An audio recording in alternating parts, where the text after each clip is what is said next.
Dr. Scott DesJarlais, our representative to Washington. Thank you.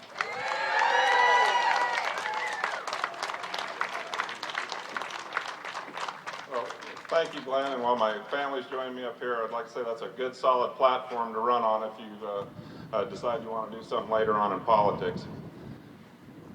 Well, I know we've got a little rain coming, and knowing Joanne and her organizational skills, she probably had the earlier rain come in just to kind of tidy things up a little bit, and then going to clean up after we're done. But anyway, Glenn, thank you so much for that kind introduction, and I want to thank all you from Franklin County. You've always made me feel very at home here. I'm sure that you've seen some of the recent newspapers being critical of my reelection efforts, saying that I haven't been devoting enough time to my reelection. Well, I'd have to say I fundamentally disagree with them. You elected me to do a job in Washington, not to perpetually campaign.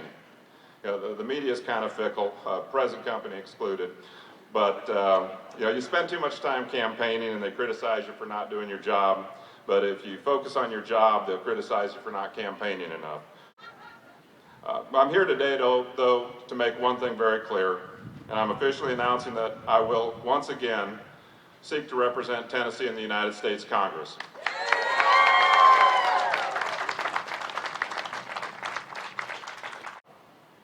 As you know, I've opposed numerous pieces of legislation put forth by my own party's leadership. This certainly has not always made me popular in Washington.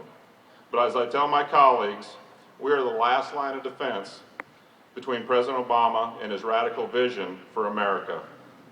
If we do not take a stand, then who will? Now, I will continue to use my time in Congress to cut through the bureaucratic red tape that is holding our economy back. I will work for a balanced budget amendment to get our debt and deficit under control.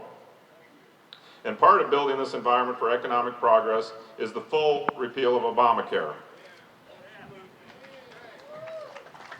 Since being elected, I've continued to fight to repeal Obamacare, but the president also likes to criticize Republicans in our efforts to do so, like he honestly believes that we don't realize that we have voted to repeal this bill more than 40 times.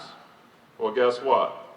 I have no intention of stopping until this poorly written, job-killing, health-care-destroying bill is off the books.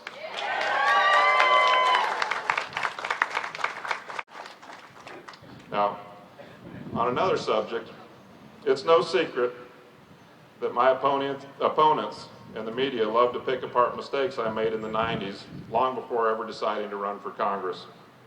Unfortunately for my friends, families, supporters, wife, and kids, we've endured about 3 years of rather vicious personal attacks.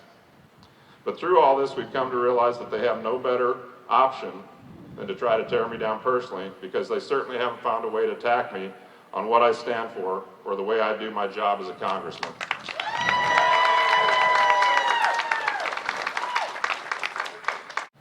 If you honor me with once again representing you in Congress, I promise I will continue to listen, and I will continue to work for the people of Tennessee's 4th Congressional District. I will continue to stand up for conservative principles, and I will never compromise on the issues most important to you. Thank you for all being out here, and I hope you'll join me across the street next door at San Miguel so we can get in out of the impending rain. And God bless all of you, and God bless America.